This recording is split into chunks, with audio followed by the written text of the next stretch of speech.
The Full Melt Show is intended for a mature audience. It contains adult themes, adult content, and sometimes adult language. Listener discretion is advised. The Full Melt. Well, legal pot for fun. It's hurting patients trying to get medicine. That's what some pot dispensaries are saying about a new bill in Olympia. KXY4's Ian Cole working for you now to explain how this will not only affect you, but also how much more medical patients could pay. Ian? And if there's a medical marijuana dispensary near your child's school or child care facility, it will likely be shut down because this merges medical marijuana laws with I-502. Now, for those dispensaries that are in compliance and are properly zoned, they may be allowed to stay open. You want some Maui? Yeah. For 3 years, medical marijuana dispensaries have largely gone unregulated. Soon, that could all change. Beautiful. A new bill passed by the Senate on Saturday lays out how medical pot shops will work in the new system. Dispensaries will be under the same guidelines as recreational marijuana stores, so medical stores will also have to apply for a license. There's a whole lot of people thinking that medical cannabis is going to go away. It isn't. That isn't what the state is looking for. Paul Lugo owns the Herbal Connection Medical Pot Dispensary near the Garland District. He plans to apply because he has to and is for some state oversight. We've got to be able to sit back and say, okay, even though we don't personally agree with this or whatever, it may be best for the industry. We can't go completely unregulated. But there's a few measures patients won't like. Growing cannabis at home for them is reduced from 15 plants allowed to 6 plants. Instead of possessing 24 ounces, they can only have 3. And large collective grows where patients combine plants under one roof will be completely eliminated. Instead, 4 people can grow together. And at the stores, patients will only get a 25% discount over non-patients. They might pay much more than they're used to. And that, Lugo says, is frustrating. But if it's our medication, we're still going to use it, and it's still cheaper than a lot of the pills that you have to buy at the store. Definitely some good and some bad news for dispensaries like Lugo's here on North Monroe. Bill's sponsor says that this is needed to be compliant with the federal government's demand to regulate Washington's medical marijuana industry. Are you high? What are you talking about? This is the Full Melt. Give me a break. The Full Melt Show. A marijuana discussion about news, culture, politics, and lifestyle. FullMelt.com. Toll free. 844-420-TALK. 844-420-TALK.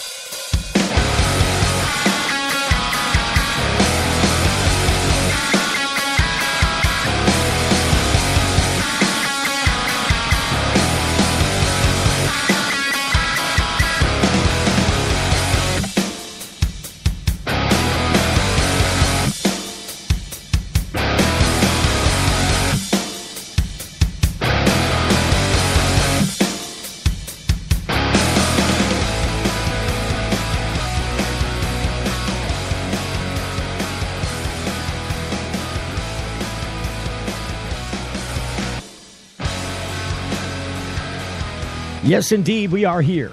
It's the Full Melt Show. Welcome to the program. Getting a little bit of a late start to the show today, but that's okay. It's sometimes what happens. Look, rebooting the whole studio right before airtime. Rebooting the whole studio. Can you imagine? You probably can't. It's a full 7:12 now.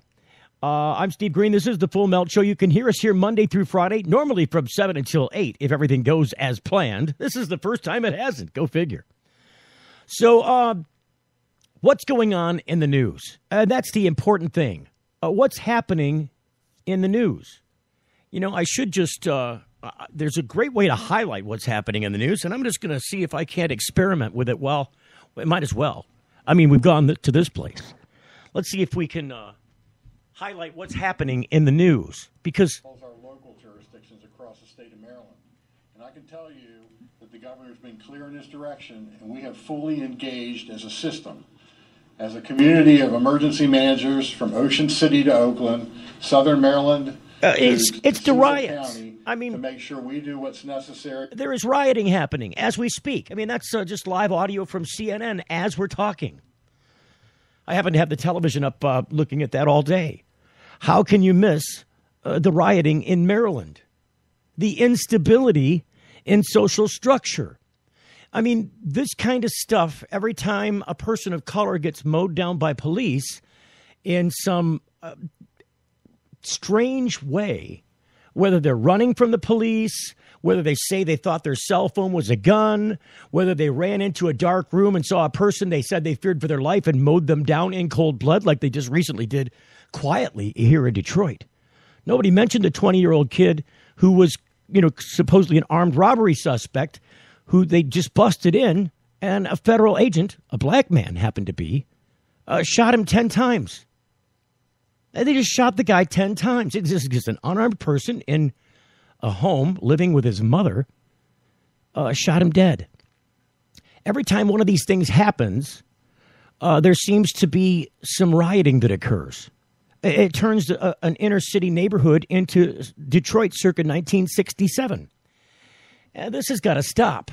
And the thing that I've been saying all along is that this is just a trigger point, if you'll pardon the expression trigger. These are little triggers that are causing a great deal of pressure in these mostly inner city, mostly communities of color, causing them to erupt into not only dissent, not only into protest, but then you end up calling in several days later people from out of town who tend to turn the city on its head. I mean, just this morning, I was watching, again, the TV news with a live reporter in a pharmacy. Now, this pharmacy hadn't been burnt down, but yesterday at about 9 p.m., the alarm goes off at this pharmacy. This wasn't the CVS that burnt down. This is a different pharmacy in the same community.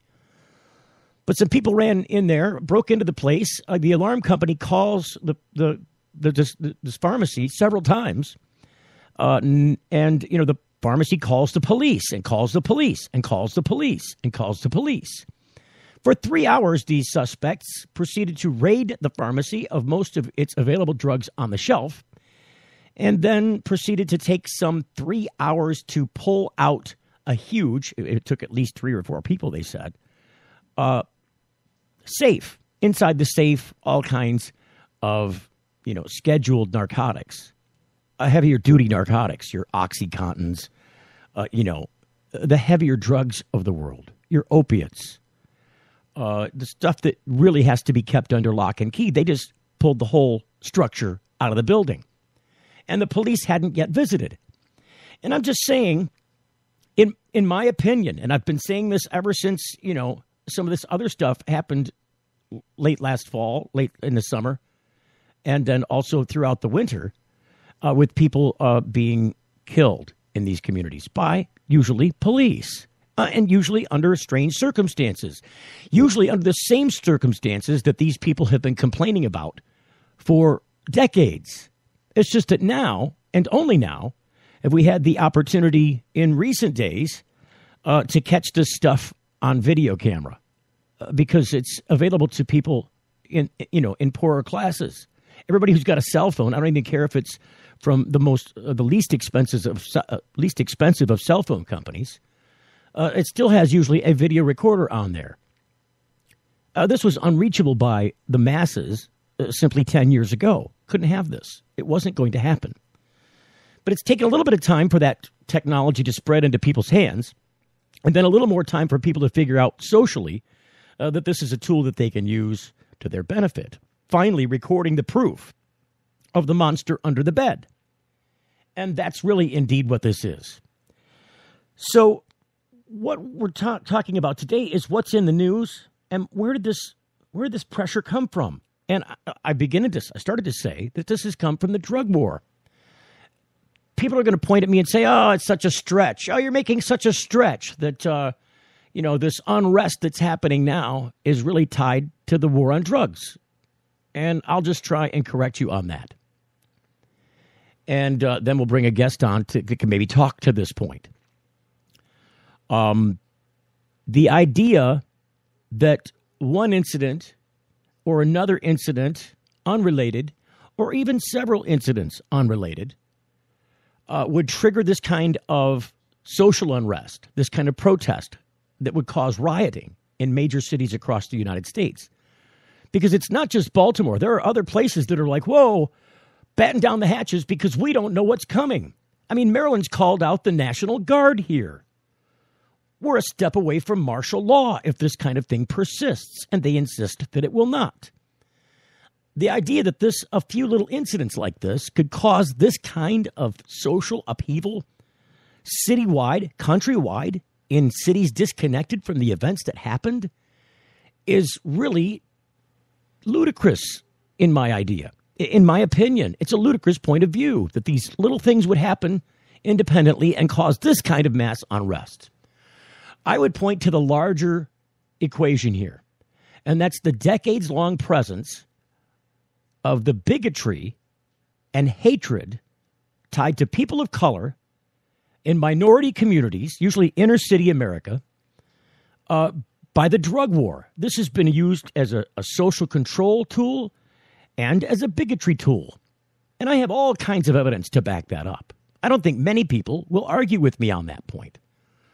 But when you oppress a community and the community screams out and they cry back at each one of these incidents, hundreds and thousands of them across the nation in the decades that preceded these incidents recently, when you tell them that they can't be heard, when the news media turns a blind eye, when these cries of injustice go unheard for decades and decades, and then finally, people one at a time start pulling out point-blank, smoking gun video evidence that what they've been saying has been going on all along, this is when you get this kind of reaction. So that's my point of view. That's what I say is the larger issue here.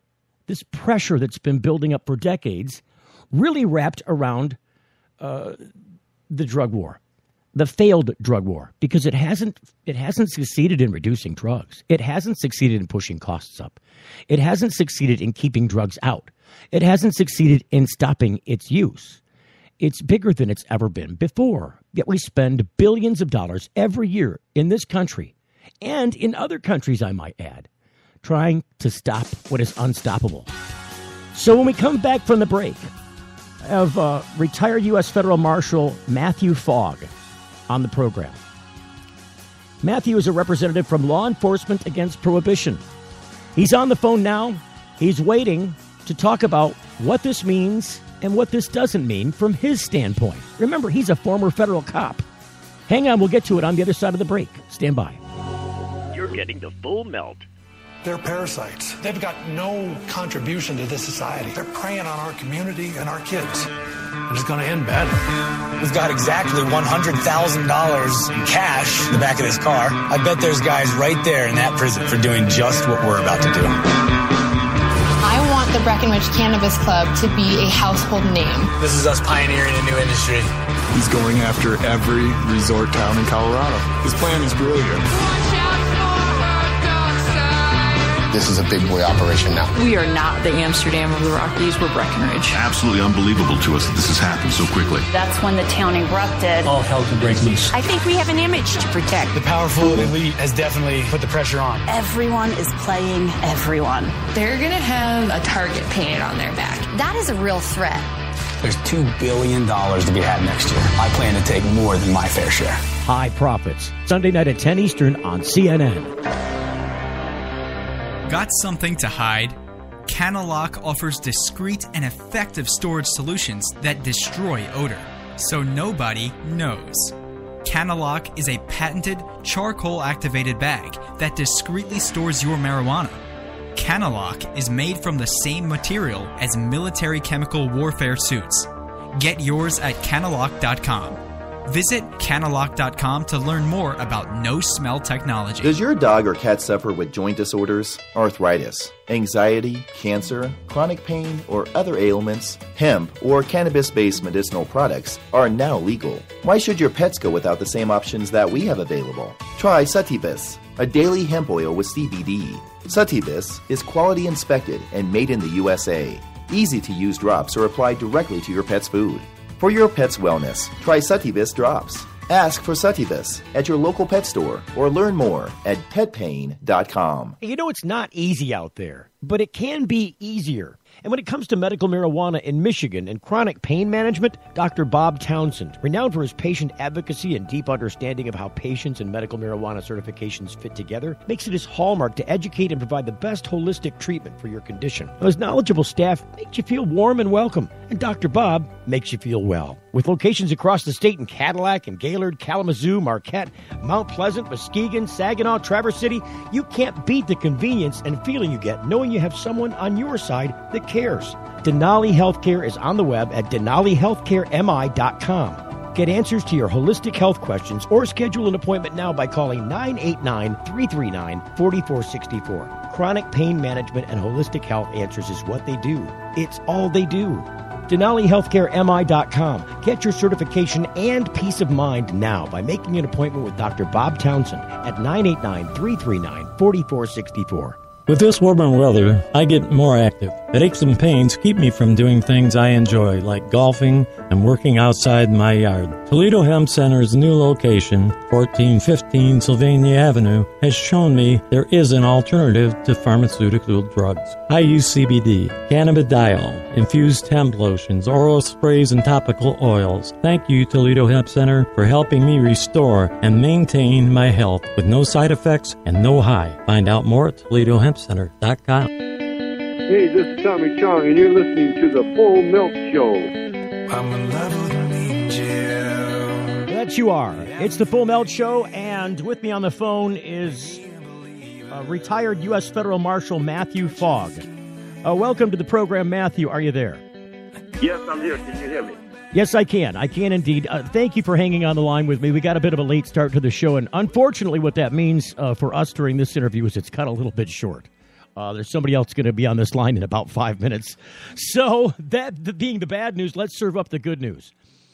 Is there a way to stop what's going on in America today? This rioting, this awful destruction of city property, of personal property, of businesses. And is this, as I've stated before in this program, is this, do you believe, tied back to the drug war? Is there a line that's clearly, distinctly drawn here, or am I just imagining stuff? Is this just all a bunch of boo-ha that I've dreamt up? No, absolutely. When we look at the war on drugs, and we look at how it has, and, I was a DEA group supervisor. I worked with war on drugs. We see these extraordinary disparities in who gets locked up, who goes to jail. I mean, any place in the United States, we're talking about anywhere between 8-1 to somewhere like 15-1. African Americans go to jail over their white counterparts. Now, wait a minute. Isn't drug use across the board, isn't it equal in these communities, blacks and whites and Hispanics? Don't we percentage-wise use the same amount of drugs in all of our culture?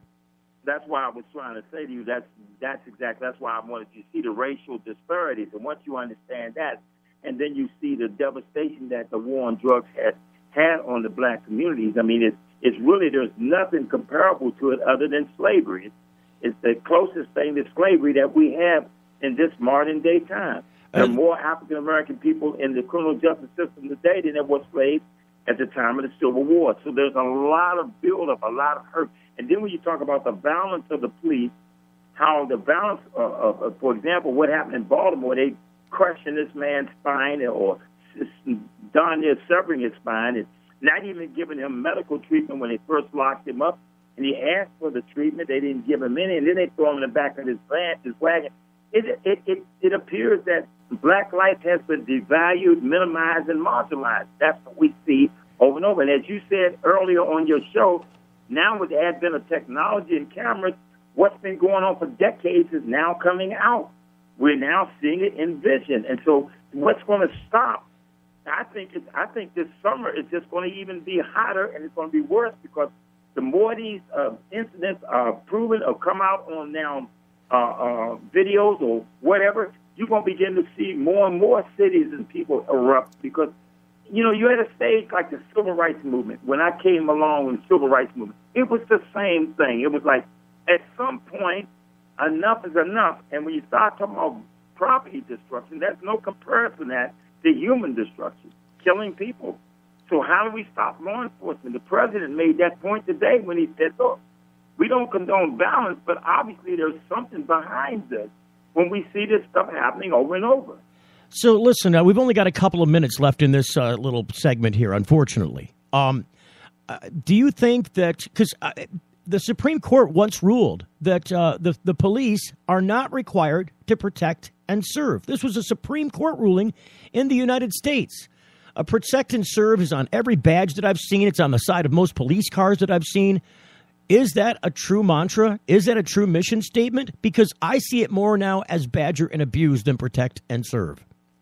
Well, and that's exactly what's happening, and it's been that way ever since construction, post-construction. So what we're saying, especially for people of color, and that's the issue here, people of color, I still see it, to be honest with you, when you look at the empirical data, it's like they're still 3/5 of the human.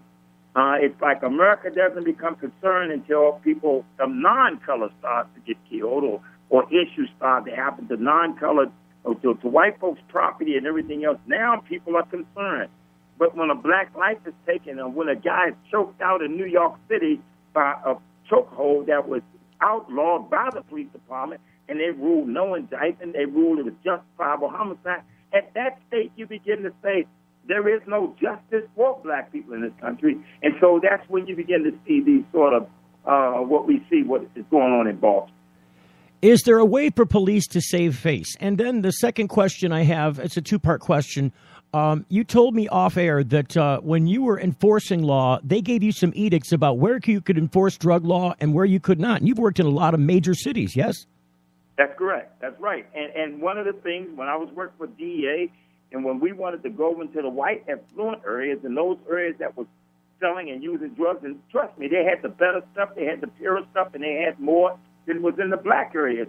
And the bottom line was, and we knew who they were and who was using it. And the bottom line was, when I wanted to take my men and target those folks, they said, Paul, if you go over there and start to go after those people, they know judges, lawyers, politicians, they will make a phone call and they will shut our operation down.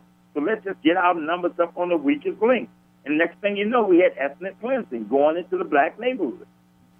Now, how long have you been with the Federal Marshal Service, and how long have you been retired? Roughly 32 years. And you've been retired how long now? 2008. Okay, now, what made you decide to join up with LEAP, Law Enforcement Against Prohibition? And is prohibition drugs in general, or is it just marijuana? Could you expand on that a little bit? Briefly, really quickly. Sure. The law enforcement is against all drugs. It believes that police should not be in the market of enforcing drug laws, and that's a medical issue. The same way alcohol and tobacco is, but certainly in marijuana, we are for any of the drugs being legalized, and we look at all of the black lives that have been destroyed and messed up on marijuana, and now here they're legalizing it, and you got people that are still doing extraordinary amounts of time for marijuana. So it is a problem, and it creates crime. It creates the fallout of what we call the black market. It creates all types of fallout when you're talking about having something that is prohibited, the same way alcohol prohibition did back in the roaring 20s and 30s. Is there a way for police to save face? Can they make an about face and do a 180 and go back to protect and serve? And is the drug war something you've got to remove from the system before they can save that face? Well, definitely you have to remove the drug war. I believe that. Since we see that it's not being applied correctly, the same way the death penalty is not being applied correctly, then we have to do away with it. And I think this gives the police an opportunity. Plus, with police are law enforcement, and they are command and control environments. You have to always be in control of those environments. You need civilian review boards. Police always, you have to have what I call oversight on oversight. Law enforcement will get out of control. I observed it. I saw how it happened. And with us trying to investigate ourselves, it would never work. So who should oversee the police? That's a civilian review board. The civilian people, there should be civilian connections with the prosecution. All of those entities should have some form of civilian oversight. Somebody that can look at what they're doing and determine whether or not that is proper procedure. Isn't the legislature kind of that civilian oversight? Couldn't they do something about this? Or are they in cahoots with police now? Well, that's what happens is power it becomes corrupt. I mean, absolute power. The United States has a check and balance system where they got legislation, they have judicial, and they have executive. That's all designed to keep one body from becoming all-powerful. With law enforcement, that's where this happens. You got these law enforcement entities that have become all-powerful, and there's no control. They investigate themselves for unjustifiable homicide. It doesn't matter. Before now, you have a police state, which that's kind of like what we have in law enforcement. So the answer is remove the drug war and then go about saving face with the community, go back to community policing, find people in the community, vested in their community, knocking on local doors saying, hey, I'm your local police officer. I'm here to protect and serve you. Call me if I need any help. If you need any help, here's my card. That's exactly right. Go back to the community policing, and you got to take the racism out of it. You gotta make it not an incentive to go after people of color or the weakest link to get your numbers up or to be able to get your ticket sales up or make revenue. As we found out what was happening in Ferguson, and we found out all over the country when they started to expose these Justice Department investigations. You got to make it so that race is not a factor in policing. Retired Federal Marshal Matthew Fogg, I'm so sorry that we're cut short on time. We're way over. Actually, I'm hoping that I didn't miss our next guest. Thank you for coming on the program today and helping to clear this up. Thank you for standing behind what I believe is an absolutely critical thing in public safety today, which is to get police and civilians back together again, because really, they're all the same people, aren't they? That's exactly right, man. And regardless of color. They can Google my name, Matthew Fogg, if they want to know more about me or get a hold. Thank you so much again. So I appreciate the call, and good luck to you, sir. Please continue to proliferate this information where you can. All righty, and contact me anytime. Thank you so much. I definitely will do. All right, buddy. So, we got a little bit of a late start on the program today, and I had scheduled, and hopefully we didn't miss him, didn't lose him. Make sure that line's open. It is. Russ Belville from the Russ Belville Show. He was supposed to be calling this line at 7:30, and we're a couple minutes over, so I'm hoping he'll get an opportunity to call back. If he does, I'm going to blow out the next commercial segment and save us that face. I hope I can reach him because we really wanted to talk about Oregon and Washington and what's going on in those places with regards to guarding their medical marijuana rights. In the meanwhile, on a different phone system, I do have a caller. I'm not sure if they're calling to listen to the program or calling to participate. I am screenerless today. Hello, you're on the Full Melt Show. Can you hear me? Yes, I can. Stand by, please. Russ Belville. Radical Russ, cool. Stand by. Hang on, please. I'm going to push the button that connects you to the studio. And here we go. We're doing it live, folks. Are you there? We are here. And you sound terrific. Thank you very much. Thanks for coming on the program, Russ. I put our other caller on hold while we're talking to you. We got a little bit of a late start today. Oh, yeah. So sorry about that. No, it's my fault, not yours.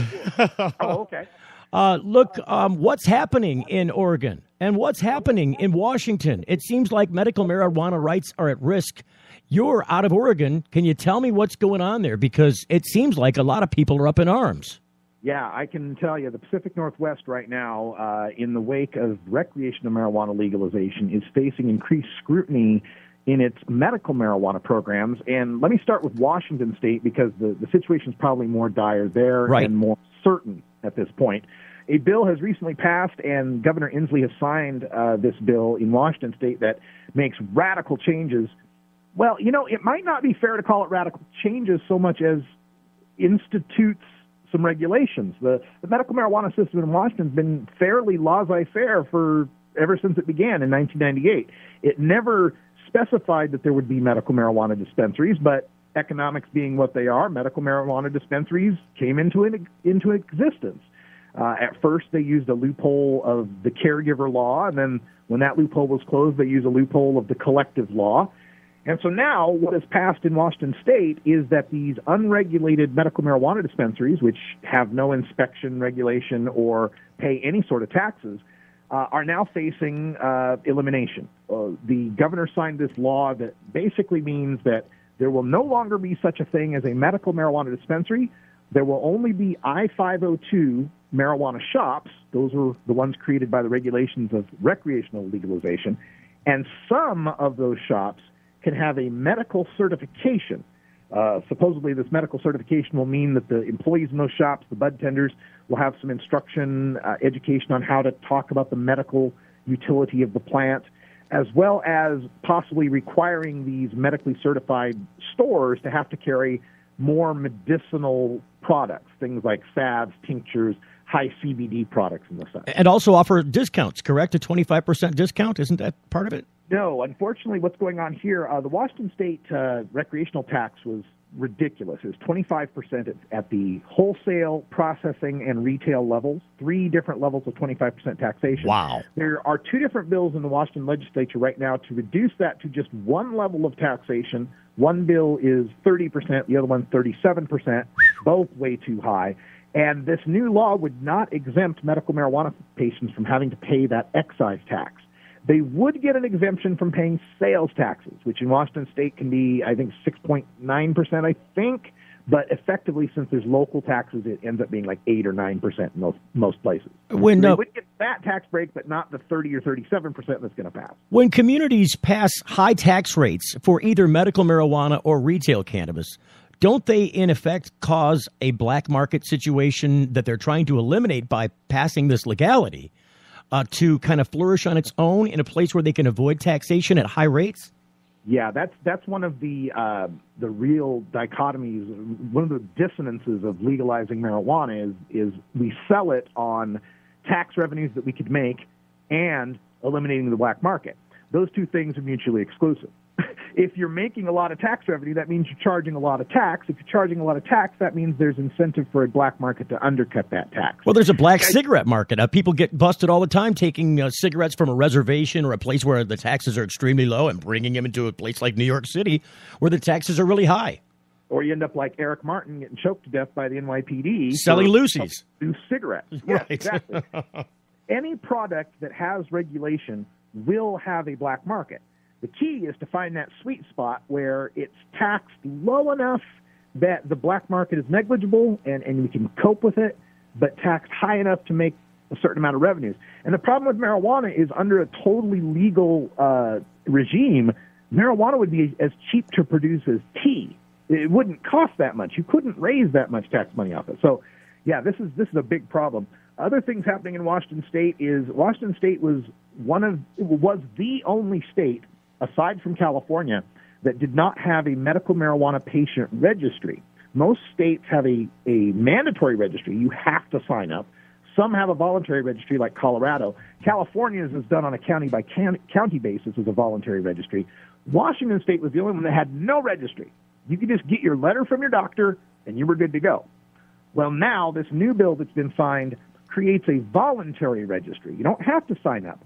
If you don't sign up, you get to possess 1 ounce of marijuana. You can buy 1 ounce of marijuana in the stores. You can grow 4 marijuana plants at home. If you sign up for the registry, you get triple the possession amounts. You can buy 3 ounces, you can possess 3 ounces, and you can cultivate up to 6 plants at home. Problem is, patients up till now have had a limit of 24 ounces and 15 plants. So for them, it's a real cut in what they've been allowed. And also kind of a danger because what happens if they get busted after the law changes and they've still got this possession under the old law? Now the new law takes effect. Some people are at risk. Oh, absolutely. And a number of medical marijuana growers I've talked to, these are people, by and large, yes, there are some people that are going to take advantage of any system and game it for profit. Let's take those people aside and talk about the majority of the growers in the medical marijuana field who are really just compassionate people, home gardeners. Maybe they were involved with marijuana back in the day, and nowadays they're growing marijuana to help sick people that they know personally. So if you are one of these growers donating your time and your talents to try to produce medicine for, let's say, 12 sick people, which of those 12 do you no longer serve when the law changes? When the law changes, you're going to turn to one of those people with cancer or AIDS and say, sorry, can't help you no more. No, these compassionate people are going to keep serving those people and just try to stay under the radar and not get busted for it. And unfortunately, some of them will. Now, the other thing that people aren't paying attention to, maybe in the rest of the country, but I'm sure they are in Washington, these medical marijuana shops that you say were unregulated for much of the time, a lot of them popped up in communities where the community said, okay, well, we get your point. You need to have access. You need to have safe access. We'll go along with it. But then these same communities said to the retail cannabis shops, we don't want your legal weed here in our city. Mm-hmm. And so now this law that closes down these medical marijuana establishments, unless they're able and capable and allowed to apply for a retail cannabis license for the legal market, which in these communities they would not be, this is causing people to have to drive an extended distance to get access to what they were used to getting locally. Isn't this a problem? Right. There are over 300 shops in the Seattle area right now, the unregulated dispensaries, and there are 21 pot shops in Seattle that are allowed. I don't know that there's 21 open. Last I heard there was 4 or 5. So, yeah, that's an extreme change when you're used to that kind of access. And diversity, too. I mean, if you didn't like what was here, you could go there or go there or go there. Now you got one choice, and it's distant. Right. And I have heard that in this law, I've read it that in this law that the existing dispensaries who have been good actors, who have been in business since before 2013, something like that, are going to give some priority in becoming new licensed pot shops with that medical designation. So they are trying to provide some sort of roadmap to get some of the dispensaries into this new regulated regime, but it's by no means going to be all of them, for sure. A lot of adjustment going to be taking place there. Is there anything people could do to fight back against this? Is there any going back? Well, in Washington State, this Friday on my show, I'm actually interviewing some activists that are putting together a referendum on this to take it to the voters to say, look, we voted on medical marijuana in 98. That medical marijuana said that patients should be able to have a 60-day supply, and these new rules, these new laws, effectively are nullifying what the people voted for in 1998. So they want to put together another vote to have people reaffirm what medical marijuana should be in the state. That's who you could get involved with. That's the lady's name is Sarah Frank, Serra, Sarah Frank, and Billy Fisher. I'm sure you can find them on Facebook if you look. And that might be the next place to be putting our efforts. It's kind of sad that you got to go back and do what you already did before. It's a very expensive, very draining, very time-consuming process to organize these efforts to get laws changed. Isn't this a model where legislators in other states could say, look, if we do the retail thing, too, we could wipe out the medical marijuana thing? And isn't this a threat in other places if this holds? It could be. The real threat, though, is just the nature of marijuana itself. It's unlike anything else. I mean, liquor is something that we go to stores to buy, to party with, and have a good time. Medicine is something we go to pharmacies for, that doctors and pharmacists keep very strict control over medicines that help us. Marijuana is somewhere in both of those camps. So it kind of makes it hard to maintain these dual regulatory schemes, dual supply systems, when you're talking about essentially, in most cases, a fungible product. I mean, yeah, there are salves and tinctures and oils and CBD things that are specifically for certain patients with certain conditions, but really, the White Fire OG that helps the cancer patient eat is the same White Fire OG that gets me high. So it makes it difficult to try to maintain two separate systems. I think as we move toward the future, legislators are going to look at having combined systems, and especially in states that haven't yet passed medical marijuana, I think they may look at, let's just do the whole kit and caboodle at once. If I could wave a magic wand, there'd be one supply system, there'd be one set of regulations, one set of stores, but the patients would get tax breaks. They wouldn't have to pay stupid taxes. The stores would have, I like the medical recommendation idea. I think that's great to have stores with specific, medical certifications that can help patients out. But they should have much higher possession limits. They should have the right to grow much more plants at home. They should not be subject to these crazy excise taxes. We'll just have to see how it all shakes out. So let's look at Oregon. Senate Bill 844 and the -6 amendments. Sorry. California legalized weed for so-called medical purposes. Sorry. That's quite all right. Look, a show within a show, and my automator ticked off on me. My apologies. I've got the same thing going on here, brother. So for the people who don't know, I didn't explain well on this end. Russ is live on his show out of Oregon, And we're live on this show, so we connected our shows together to kind of consume this topic together, and I thank you for coming on to do that. Oh, it's my pleasure. We're kind of bi-coastal at the moment. I love it. Coast to coast. Coast to coast. That's right. So, all right, Oregon. Senate Bill 844-6. Yeah, what's happening in Oregon? There was a bill 936 that was going to do to Oregon's medical kind of what Washington's done to its medical, and that is to vastly reduce the plant counts, come up with regulations on where the grower should be, where the dispensary should be, and so forth. And the people of Oregon, the patient community and the marijuana community in general, rose up and fought that. I was there. I testified in Salem. They were giving us only 2 minutes each to testify. Typical. And we took up the entire 2 hours. So at least 60 people testified. We had 2 overflow rooms filled, and the hearing room itself was filled while we were testifying. So they backed off that 936. They said, oh, it won't do that. But then they took 936 and resurrected it as a series of amendments. They put into this other bill, 844, and they put it in last Friday, like 4:40 p.m. Political trickery. Had a chance to look at it, 89 pages worth of stuff, trying to bury it, thinking we wouldn't notice. Well, we noticed, and they have been barraged. The Oregonian, our leading newspaper, has been talking about how the legislators have been barraged with emails and calls about these 844-6 amendments. Now, what the amendments would do, the biggest thing that's in them is that it would limit current medical marijuana growers who live in cities to only be able to grow 12 plants in the city. And if they lived outside of a city, they could grow 24 plants. Our law allows you to have 6 mature plants per patient that you're serving.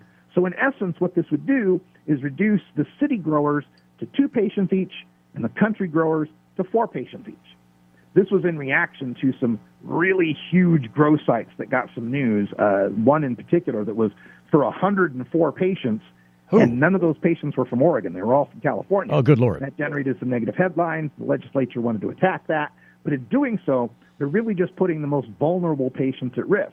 There's over 5,000 patients in Oregon who get their medicine from a grow site that serves more than 2 patients. So somewhere along the line, 5,000 patients are going to get told, we can't serve you anymore.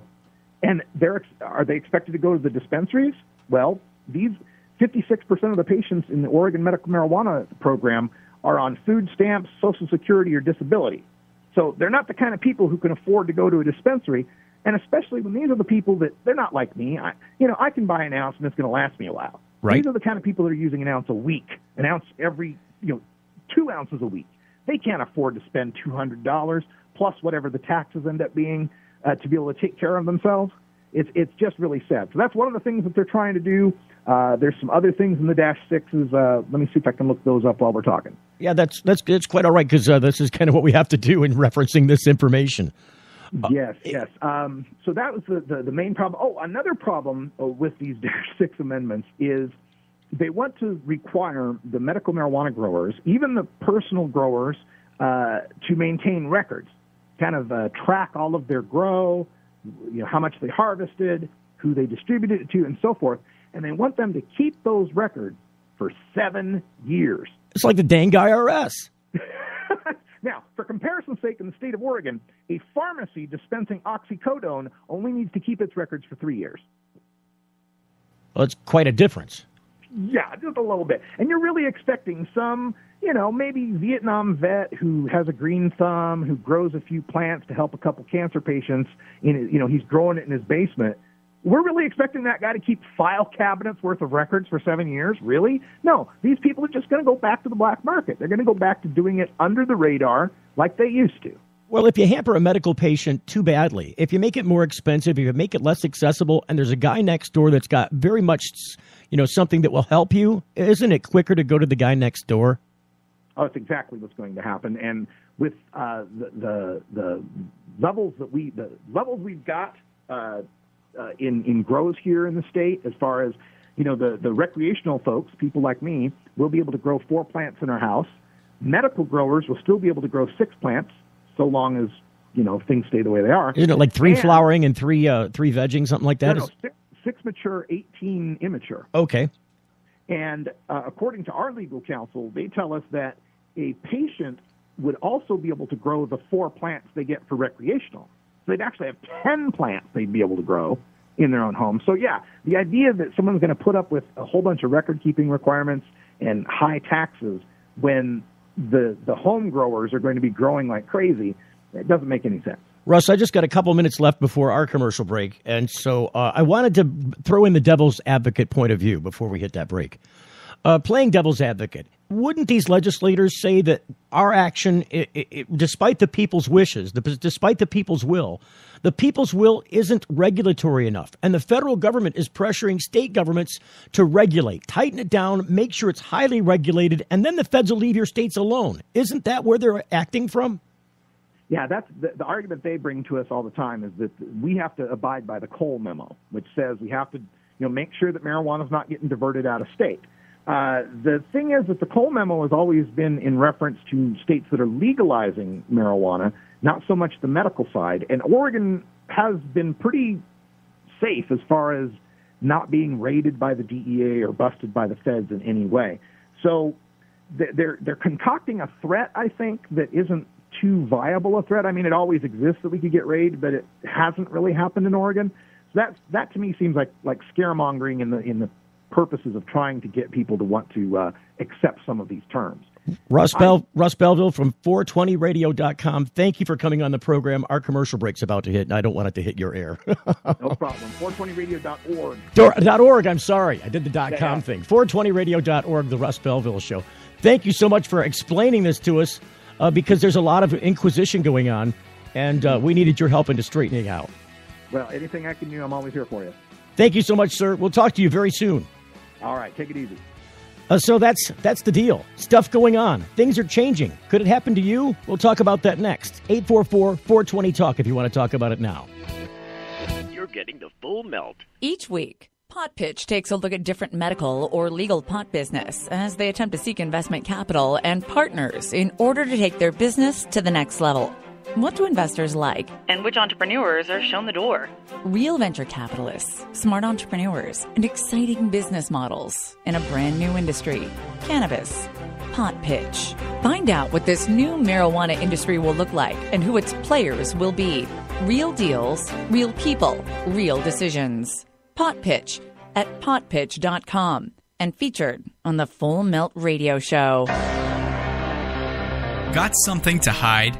Cannalock offers discreet and effective storage solutions that destroy odor, so nobody knows.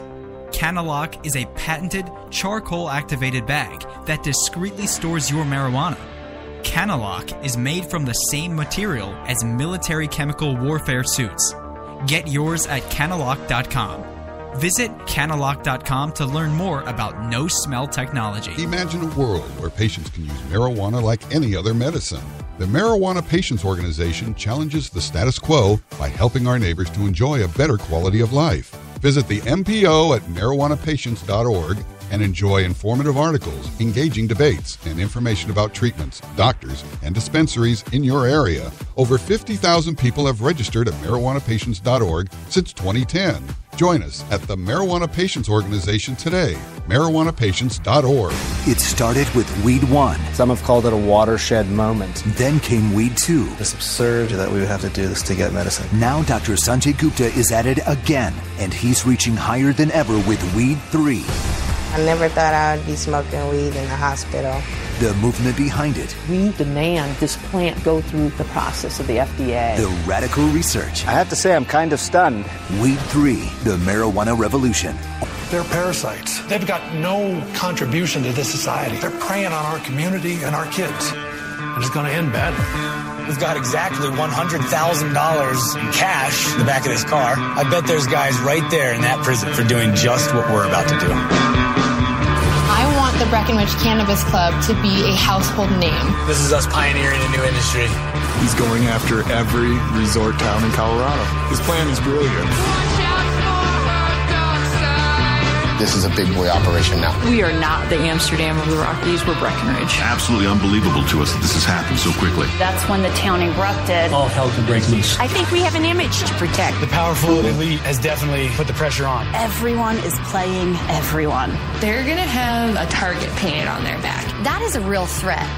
There's $2 billion to be had next year. I plan to take more than my fair share. High Profits, Sunday night at 10 Eastern on CNN. It's the Full Melt Radio Show. I'm just saying, there's a lot of stuff going on.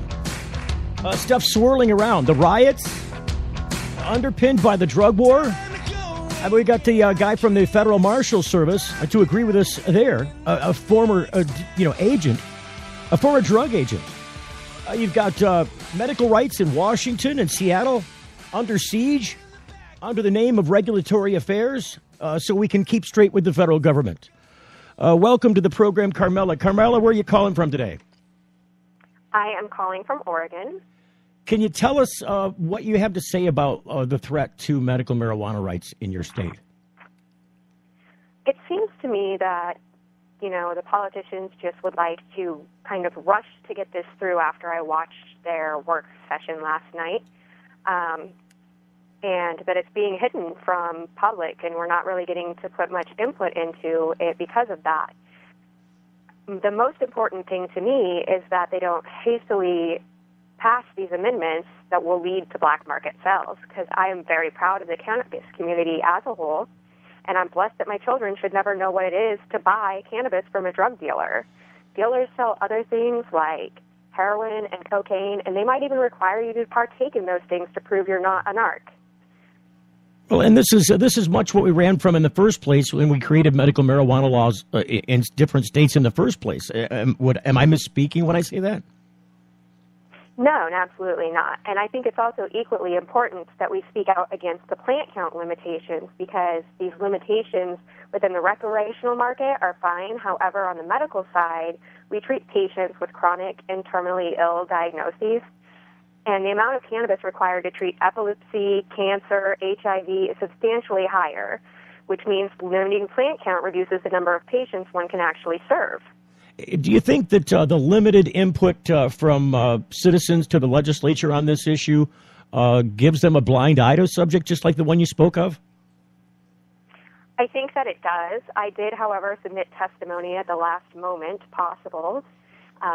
And I told them I'm more than willing to help them as an industry expert, since the writer of Senate Bill 844 and Measure 91 blatantly stated in the work session live on the Internet last night that he is not an expert in the industry.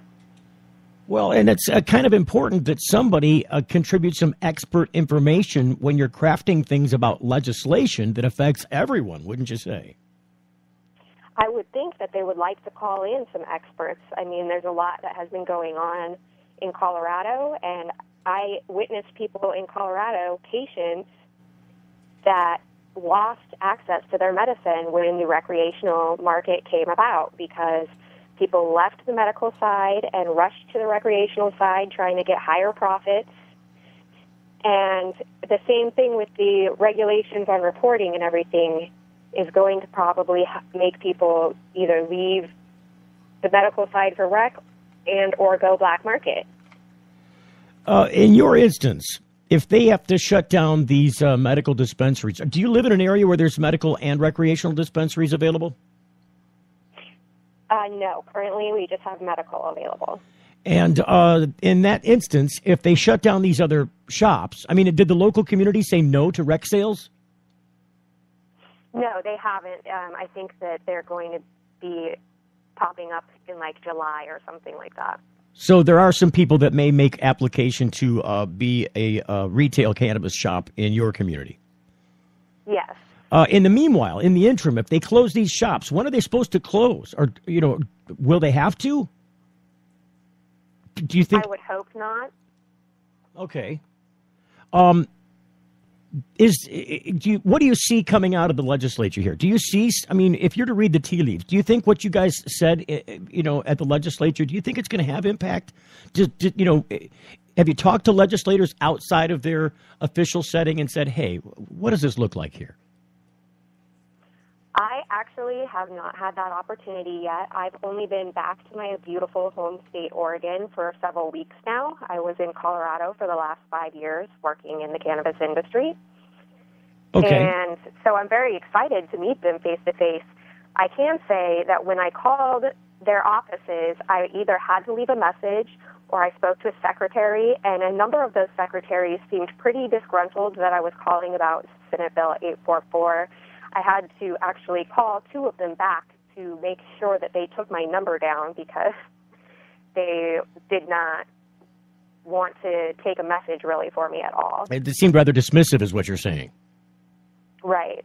A lot of times it's just in their defense, in dealing with a lot of legislatures, legislative individuals on my own, especially at the federal level, you're almost always, when you call these offices, going to get one of their liaisons, one of their secretaries, an assistant, an intern, who then relays this message to the candidate, the politician himself.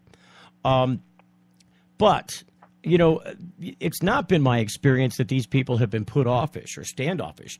Do you think that has there been a surge of phone calls? Is that really where that kind of attitude comes from? Have they been dealing with phone calls all day long? Because I'd say that's probably a good thing rather than a bad thing. I believe that they have been dealing with phone calls all day long, and I've seen a lot of social media calling for emails and listing each committee member's email individually. However, what I haven't seen is a big push for people to submit their testimony to the committee administrator at his email, which is what the agenda specifically says to do if you want your testimony to be heard.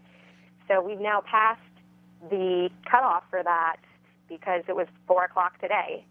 Wow. Carmela, can I ask you a personal question? Would it be okay to ask you if you are a medical patient? I am a medical patient, yes. Okay, I'm a medical patient too, so, cheers, so to speak, from one medical patient to another. What are you most concerned about in Oregon with regards to this Senate bill and these -6 amendments? I am most concerned about patients with severe diagnoses that need access, not being able to have access or losing their access due to the limitations of the plant count or not letting you grow within cities. So you're really advocating for other medical patients. Does this have an effect on you personally? Is this going to affect you in a way that's negative if you're staying in Oregon?